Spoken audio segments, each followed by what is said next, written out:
no drama this time around. Leader Fan Radio Network. Okay. And KFAN.com. 2 minutes, 32 seconds past the hour of 3 o'clock. That's Central Standard Time. Bumper to Bumper show is live. It's local. And it's on the air for the next 3 hours on this Wednesday afternoon here in the Twin Cities of Minneapolis and St. Paul. I am the host of the program. I am also affectionately referred to as DFL Dan. I'll be joined by Pelosi Pat later today in studio. Kessler is scheduled to stop by probably about 5:15, right after the top five at 5. Glenn Mason in studio. He is scheduled for, I'm assuming, 4:02. Yes, sir. And that means we've got this first hour, I think, to digest a fairly consequential, tumultuous, and yes, put me firmly in the camp of shocking election results last night. Not shocking that Donald J. Trump won. I think I said on the show as recently as a week ago that if you put a gun to my head, and I'd rather that you didn't, I'd probably put money on Trump. That's how it feels. That's how it felt it was going. Yesterday I said, well, I don't know what to think at this point. But I sure as hell was not going to be shocked that he might win. But I will tell you, I am utterly gobsmacked at the degree of victory. This was, make no mistake about it, this was an ass kicking. This was a butt whooping, at least in the modern political sense. This wasn't about, 10,000 votes here and 27,000 votes in another state. This was a rout for all practical purposes. Now, the current numbers I see, Electoral College, 292 for Trump, 224 for Harris, and the blue wall has collapsed, right? It's red now. Utterly and completely collapsed. And I will tell you, I texted you last night, and I texted a couple of other people who shall remain nameless, that, and I didn't put this out on Twitter, I admit, because I didn't have the balls to do it. But, and then because if you end up being wrong or you overreact and then there's a sudden shift back, then you feel like an idiot, right?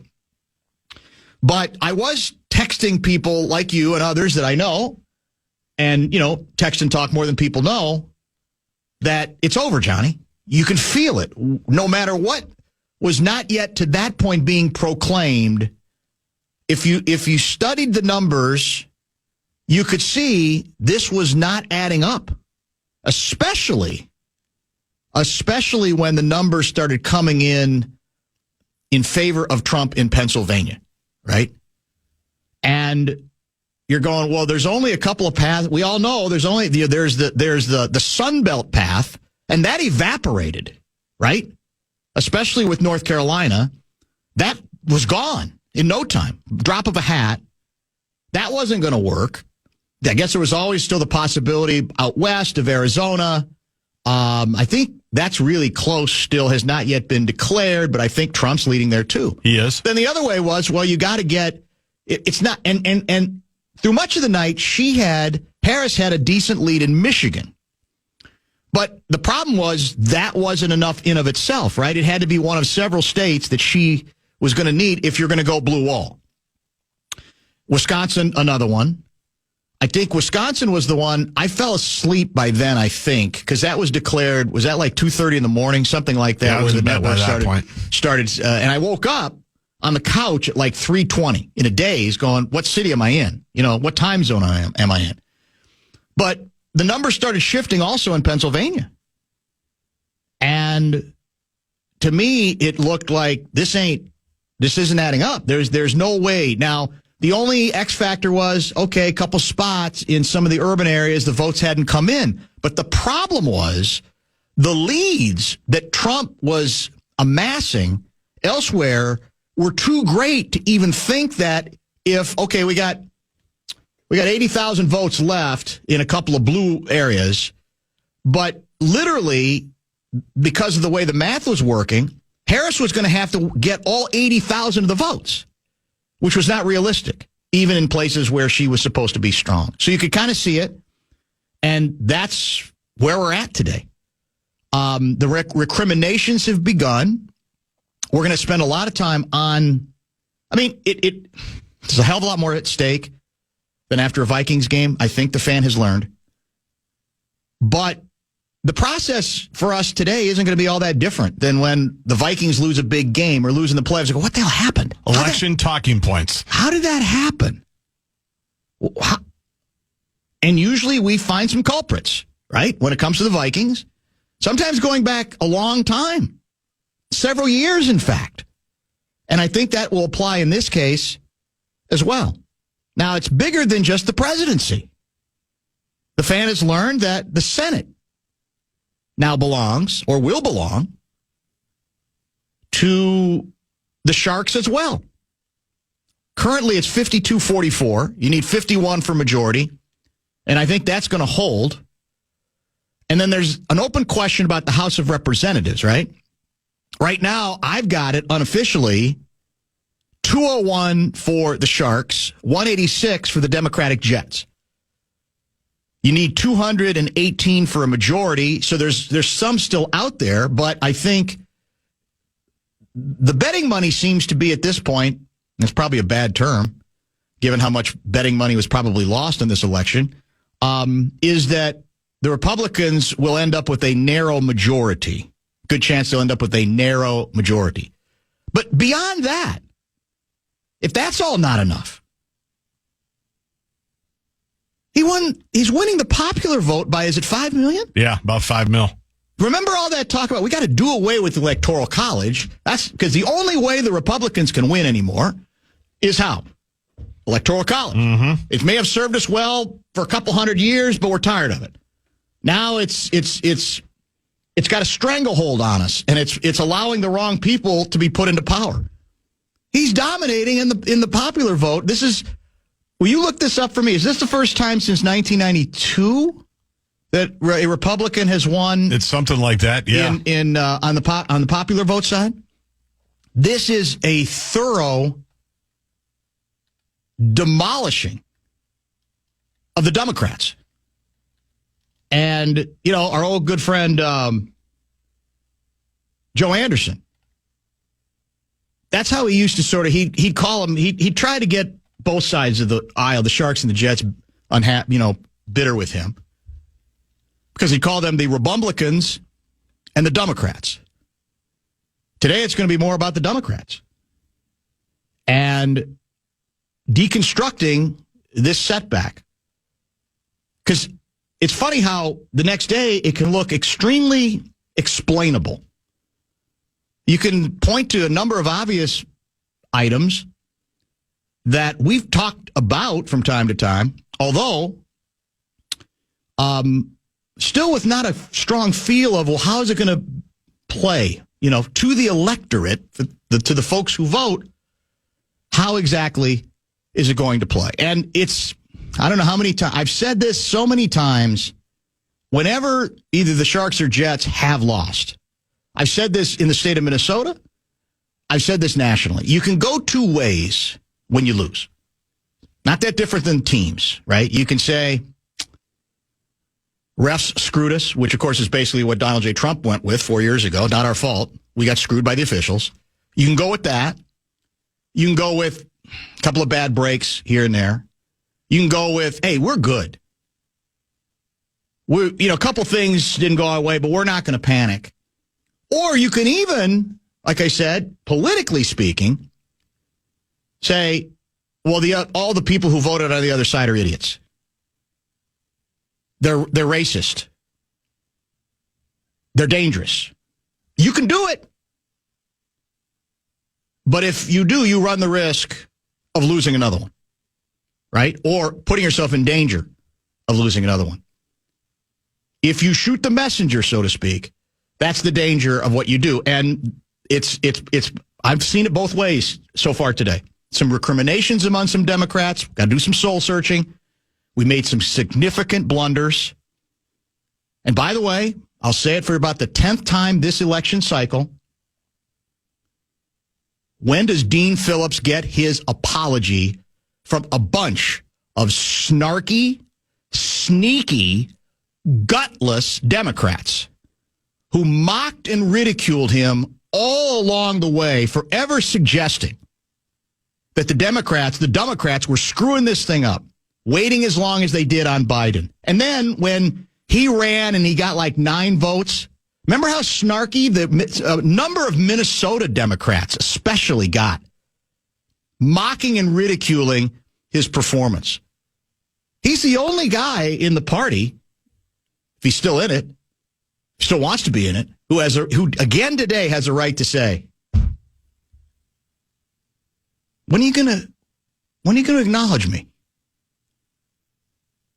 When are you gonna take a second long hard look at all that mockery you were doing of me?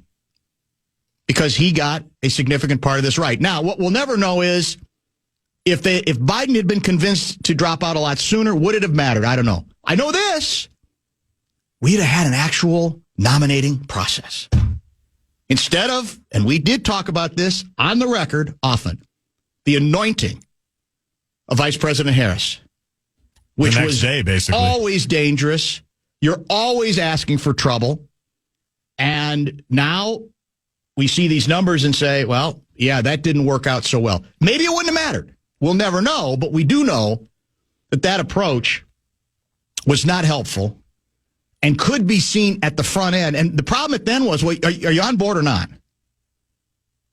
You on board? You with us or you against us? Because we gotta move. We gotta move fast, and we've got to sort of rally around one individual, right? Who had not done anything to garner any of those votes. The Fan and 2 men and a junk truck want to give you a shot to put $1,000 in your hand. It is our national cash contest. First keyword on this Wednesday is win, W-I-N. Go to KFAN.com and enter the keyword win. I want to come back and talk a little bit about hypocrisy. I'm also going to quote between now and 4 several times 2 different individuals, 2 different writers. One of them a righty and one of them a lefty, both assailing the Democrats in the wake of what took place yesterday, and I think making a number of interesting points, some of which we have made, some not so much. But I also want to get back to that hypocrisy question about what any of us who, well, in my case, it was more anti-Trump than it was pro-Harris, have said in the past and what we are obligated to say today, beyond what I think, to a certain extent, I already have. Stay tuned. Bush in 2004, last time a Republican won the presidency, and in doing so also won the popular vote. I think I had the year wrong, but I think I had the right guy. Bumper to Bumper continues in the Fan. There's a hypocrisy question worth exploring here briefly before we get to more post-mortem on Decision Day 2024. So am I supposed to no longer believe what I believe about the potential dangers of Donald J. Trump back in the White House? I don't think I am. I think that would be duplicitous. I think that would be sort of hypocritical. I can't suddenly disbelieve. It's clear that there aren't enough people who believe that on the basis of the Jan 6 stuff, nothing else mattered to me, no matter how flawed I viewed the Democratic candidate for president. I will continue to believe that this could end up being an extremely destructive 4 years led by a president who might well have the guardrails off this time. Now, I mock the notion that we're never going to have another election again. I got admonished by the lefties on that, a couple of the lefties yesterday. I stand by that as well. But do I think there's concern that's legit? Yeah, I don't think I should suddenly pretend I haven't said that. On the other hand, you have to acknowledge exactly what took place here. And it was not a close call. And it was, look at the constituencies that voted in larger numbers than ever before for Trump. It's not just white people. Many people have seen, it's easy for you to see what some of the numbers are, especially as it pertains to Hispanic populations, etc. So I mentioned there's a righty and a lefty I want to quote from today in helping us figure this thing out. I mean, because to a certain extent, anointing her, I thought Harris was a mistake. Felt that from the beginning. Not picking Josh Shapiro, I think, was a huge blunder. Again, this decision was so decisive that I don't think you can say, well, that was the difference. That's the best out, I guess, for the Democrats is it was so thorough that you really can't limit it to any one thing. That said, I think picking your guy, Governor Walz, over Shapiro was a mistake. I said then the same thing. I certainly wasn't alone. That wasn't any kind of dramatic opinion, but I think it had some disastrous effects beyond potentially losing Pennsylvania. I think the signal that it also sent was, I'm not going to come to the center. Because Shapiro was, I'm going to play to my left flank. And I do think that's a message that ended up having an impact as well. It's more intangible, but I think it's there. So I think it's more than just, well, did she blow her best chance at winning Pennsylvania? I think it was also a signal for people who were saying, who are you placating? Who are you catering to in your party? And that pretty much seemed like, well, that's my left flank. I'm going to give them the raw meat that they apparently need. And then we all fell in love with this, the nonsense about the fact that he was a coach, which, again, all that was, let's be honest, that became one of the online performance artistry things where we're all, it's cool.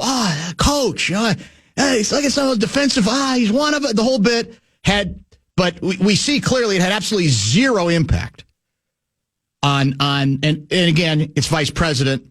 That's his job. Often the vice president, who you pick, doesn't matter, but it became a subject for a while. The Nation is a left of center publication. The writer's name is, am I pronouncing it right? I don't know. Jeet Heer, Heer. Hope I'm pronouncing it correctly. And here's what he writes. This time we have to hold the Democratic Party elite responsible for this catastrophe. And what's pointed out in this piece, and this is where it goes back. We talked about, well, sometimes when a team's terrible or implodes during the playoffs, when you look for the reasons, you end up going back even maybe years earlier, certain decisions that were made that ultimately all contribute perhaps to being in the position you're in to the good, but that you don't take the next step. Here's the theory, and it's a good one, because we've talked about this at the time. With Trump winning his second term, it's worth noting that there was absolutely no accountability by the Democratic Party when he won in 2016. Losing an election to so dangerous and corrupt a figure as Trump should cause a political party to do some major inward reflection on their own failures of policy and political strategy. Instead, all the Democrats who bore responsibility for the 2016 failure, starting with Hillary Clinton, found a way to blame anyone else but them. This was most notable in the spread of the Russiagate fantasy, which had a small kernel of truth but became an elaborate liberal mythology for evading their own policy failures. And then he goes on to some discussion about Comey, releasing two letters about the FBI's investigation of Clinton, the media overplaying the Clinton email story, giving Trump too much airtime, and what is described here as the general bigotry of the American public. While some of these factors did play a part in Trump's victory, they function mainly as distractions from the inconvenient, to the party elite, truth that Clinton and the Democrats bore a much greater share of the responsibility. Clinton ran an uninspired campaign that focused too much on Trump's personal foibles, while her party refused to take responsibility for neoliberal policies that had immiserated the American working class. Further, Clinton focused her message so heavily on winning over suburban college-educated voters who were normally Republican and who, in fact, overwhelmingly stayed with Trump. This caused her to ignore the much larger number of voters who are working class and non-college educated. What does this have to do with today? Well, the theory here by this writer is that it was playing, to a certain extent, the same story was playing out again, one could say, in real time. He apparently published a column that I had not read, October 14, arguing that Harris was replicating the mistakes of Hillary in 2016, spending the closing weeks of her campaign trying to win over never-Trump Republicans at the expense of highlighting her own economic populism and defense of abortion rights. This tactic inevitably calls to mind Hillary Clinton's singular focus on Trump's unfitness for office, an issue her campaign elevated as a way to win over suburban, college-educated Republicans. There was the famous or infamous Chuck Schumer declaration in 2016. For every blue-collar Democrat we lose in Western Pennsylvania, we will pick up 2 moderate Republicans in the suburbs in Philly. And you can repeat that in Ohio and Illinois and Wisconsin. Schumer's math was ridiculously wrong for an obvious reason. Non-college educated voters outnumber college-educated voters by nearly 2 to 1. That's 64% to 34% or 36%. So it shouldn't have come as a surprise that Clinton lost, guess what? In Pennsylvania, Ohio, and Wisconsin. Those are, of course, 3 states that, again, Harris has lost. We knew it was going to, Ohio was pretty clear, but Pennsylvania and Wisconsin were supposed to be very much up for grabs. The only thing that keeps the Democrats viable is that they have strong support from non-college educated Black and Latino voters. The polling over the last few years shows that support from those groups has also been eroding. He wrote that mid-October, and the results indicate as much. Exactly that. So the story, you could argue, on the Democrat side does go back that far. It was because largely it seems as if Harris ended up going with a very similar playbook.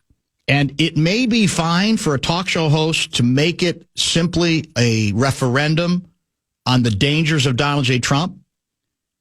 It's not a way you can run a campaign. It has to be more about what you represent, what you can do. And a lot of what I want to continue to talk about today, and even with Kessler, is as hard as this is to do. We could try to. I'm going to try to put aside the morality of all of it and go back to strategy. And we got into this as recently as yesterday. As a strategy, do we think it worked? We're going to terrify people on Trump. How'd it go? He's winning the popular vote by 5 million individuals, including many individuals of color. Now, they didn't carry him, but the numbers were dramatically different from 4 years and even 8 years ago. So if that's what you keep pounding away at as a political strategy in your campaign, it doesn't matter if you're right, as odd as that sounds, right? Because the case can credibly be made. What matters is what impact it's going to have. And so when Oprah Winfrey gets up the night before the election and says, you better vote tomorrow, because if you don't vote tomorrow, there's a good chance you will never vote again. Take that statement literally. And I'm thinking, I'm not sure whether you believe it or not, and I don't, but even if you do, is that a sound strategy? Or does that do the opposite for people? They go, well, bleep you. You're going to try to terrify me every 15 seconds?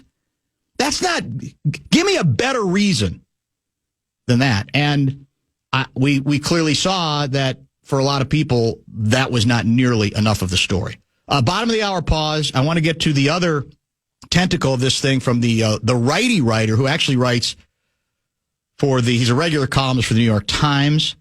And we'll take this subject pretty much to the top of the 4 o'clock hour. Glenn Mason's going to join us then. And then we'll have plenty of time in the 5 or after the top 5 at 5 to get back into the particulars with Kessler, including what's going on in the state of Minnesota, right? We want to cover some of those angles. The latest I saw was it's a 5-point victory for Harris in Minnesota. I think that's about right. Yep. In that range, which is not as big as I thought it would be. But we'll continue to mix and match through the rest of the program. Bradshaw and Bryan KFAN text line is open 64686. Glenn Mason will join us at the top of the hour. A lot of election reaction through the first hour of the program, more with Kessler when he joins in the 5 o'clock hour today. I was quoting from a noted lefty earlier, excoriating his party. Let me quote now from a righty who kind of a token righty, New York Times editorial department opinion page, and in this case, the name is Brett Stevens, and he touches on a couple things that we've talked about intermittently that I do think are part of this story, too. And it goes back to kind of a recurring theme for us on this show, the difference between what I would classify as, in the party, a Bill Maher liberal and a Democratic progressive. There's a big difference between the two. And part of the reason Maher gets ripped is he has the ability and the audacity to actually want to discuss it and to distinguish and to not be afraid to challenge the progressive wing of his party. And that's part of what Stevens gets into here that I want to quote from as well. He notes that we've all talked about this. I certainly have, that for too long there was this denial that there was any problem at the border, that was made up, that was a bunch of xenophobes. It's just people who are scared of anybody who doesn't look like them. And by the way, that element always has existed and always will. But the numbers were obscene. Even some Democrats who worked in the Obama administration said, these are untenable numbers. This isn't workable. You do not have to be a xenophobe to say there's a problem here. And for a couple of years, the Democrats and the Biden administration denied it. And then late, Harris tried to get in on it, but I think it felt pretty political at that point. But there's more. He writes what he describes about a dismissiveness towards the moral objections many Americans have to various progressive causes. And by the way, some of these folks are liberals like Bill Maher. They're not hardcore righties. Concerned about gender transitions for children or about biological males playing on girls' sports teams, you're a transphobe.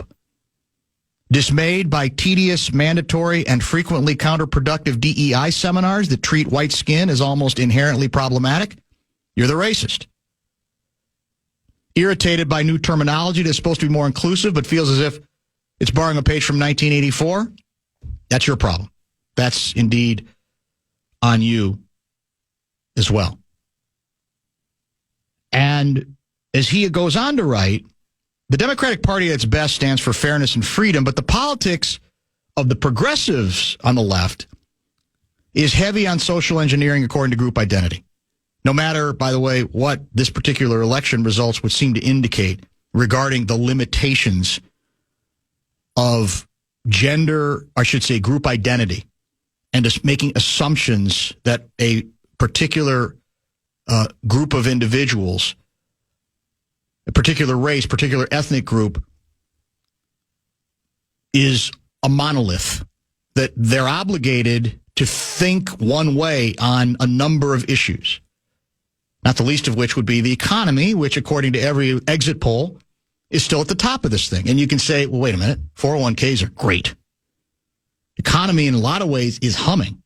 All that's true, but if you dig a little deeper, you learn that, for example, in Pennsylvania, many of the areas that ended up going more heavily for Trump than they had 4 years ago, that whatever the economy was doing to the positive, the average individual was not keeping up.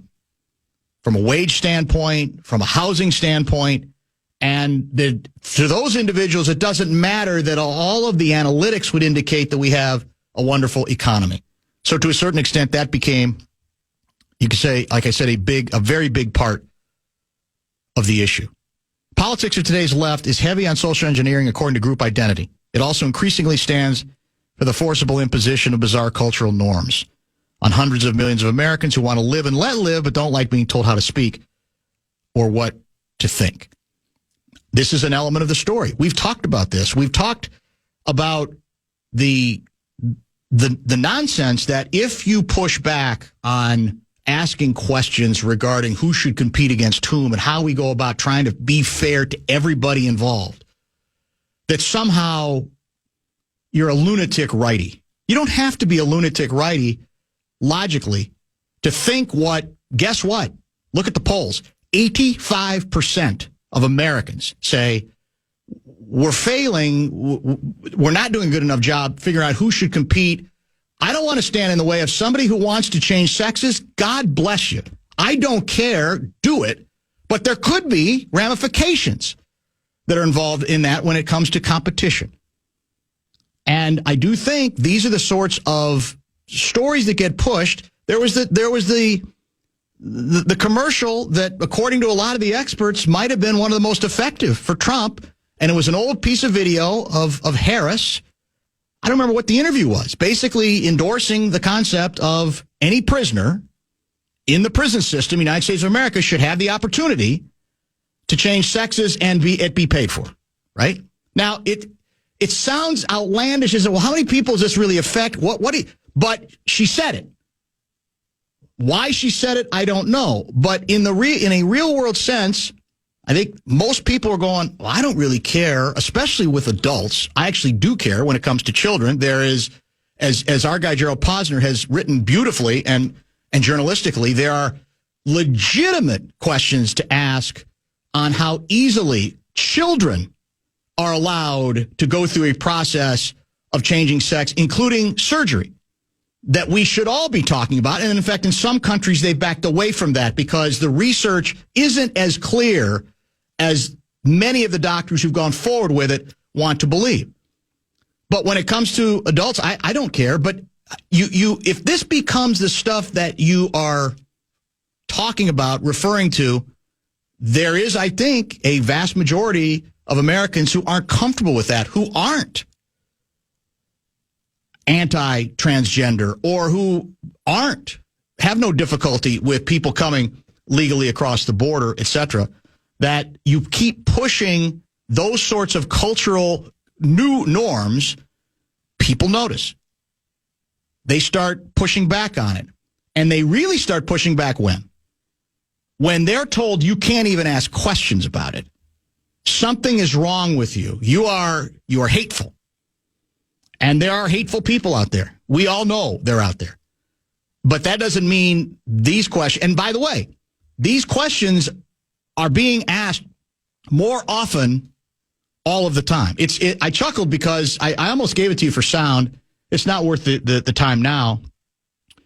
But Morning Joe today, who has been about as pro Harris and anti Trump as anybody out there, a former Republican. Morning Joe today, guess what his two lectures were today, or among them? One, well, dirty little secret is what's been going on college campuses, which on this show we've been talking about for years as well. Again, the difference between liberal and progressive. That I got Democratic families. Moms and dads I talk to all the time, their kids are afraid to speak up in school, in class, just in case they say the wrong thing. And these are Democrats he says he's talking to, not Republicans. And the other thing he did talk about out of nowhere today was, well, the question of who should compete against whom. Now, how much this changed anybody's vote from one side to the other, very difficult to say, because in some cases it might have had nothing to do with it. Economy seems to be at the top of the list. The border is, depending on which poll you pay attention to, maybe 20%. For some people, was the democracy question. And that's the other irony, right? What do we have, Garzi, what did we have being told from both sides? Democracy is at stake. It's on the line. It's on the line. And both sides were basically using that same approach, which doesn't mean it was equally on the line, but that's what we heard a lot. But I do think all of these things contribute to the soul searching. How many times have I said to the Republicans in this state, you can continue to maintain, we have our convictions, and we're not going to just try to move away from them to win. And I've said, that sounds good. That's great. We're pure on abortion and a lot of things. We want to keep our purity. Okay. But let's get to what we talked to earlier. Do you want to go on morality or do you want to go on strategy? Do you want to be a factor in this state? And I still believe part of it is Republicans needing to have a sort of a reckoning in that regard. And I would say the same thing of Democrats nationwide at this point. Anything else you want to add? No, the only thing I would add is your guy Walls was on that Smartless podcast a couple of weeks ago, and he said something that I thought was interesting. He admitted basically that we're missing the mark in how we're messaging things, or we're missing the mark in how we're trying to communicate, and we're probably communicating things more dramatically than we even should be, and it's turning a lot of people off.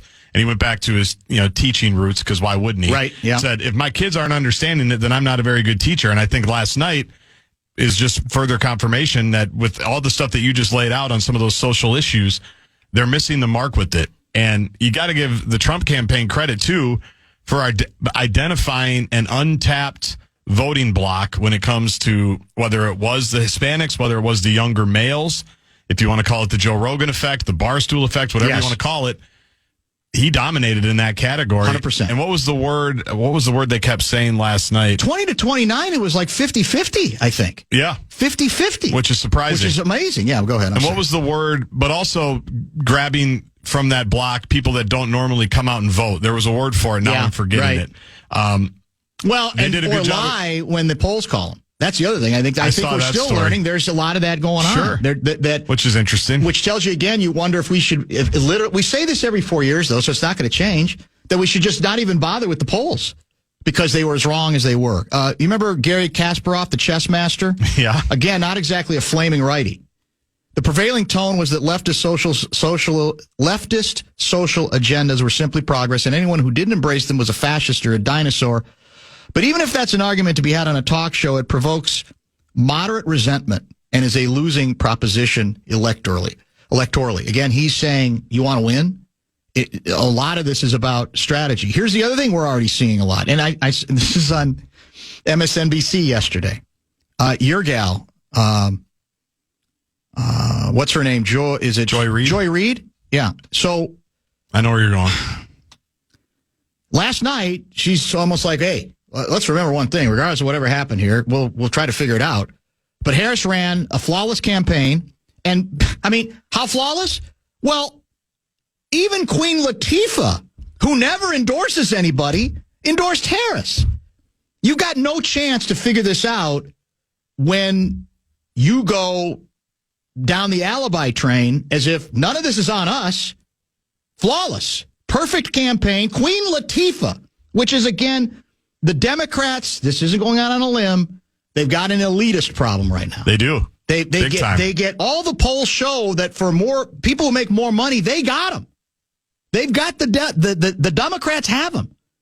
But there's an elitist part of this thing that, and there was a lot of stuff today about, well, further proof, the uneducated. Yeah, good luck with that. They just don't know any better. I mean, and again, that'll make them warm up to you. Good luck as a strategy. Whatever you think of it, how do you possibly? And by the way, the person who said that made sure in her Twitter handle it said so and so PhD. She's got to make sure the world knows she's one of the smart ones. Yep. And is there any understanding at the damage that's done? How condescending that sounds, and how that ain't introspective. That ain't looking inner and saying, well, we gotta do some soul searching on this. This is basically saying, well, you're too stupid. I can't help you. You can't fix stupid. And even if there's some stupidity out there, and I think we'll both agree there is, as a strategy, it ain't going to help you very much, I don't think, is it? Clearly not. It didn't last night. It certainly did not last night. One other tweet I wanted to get to. There were so many good ones last night. We got to Dean Phillips. That's important. I think it is. Don't you? I mean, I would say it is. I do. And, you talked about where this whole process went pear-shaped. Yes. And we even talked about it, I think, when Biden dropped out. The fact that they thought they were going to run it back ever put them down however many touchdowns before they were starting. Because even going back 4 years, and we talked about it at the time, I always felt like Biden was going to be the stabilizer, and then everyone's going to move on with the rest of their lives. 2024 was going to be new candidates on both sides, right? That was the assumption I think a lot of people went with. At least I did back then. Right. And so when you started to get the rumblings of, I think Biden's going to go for it again, I thought, well, that's interesting.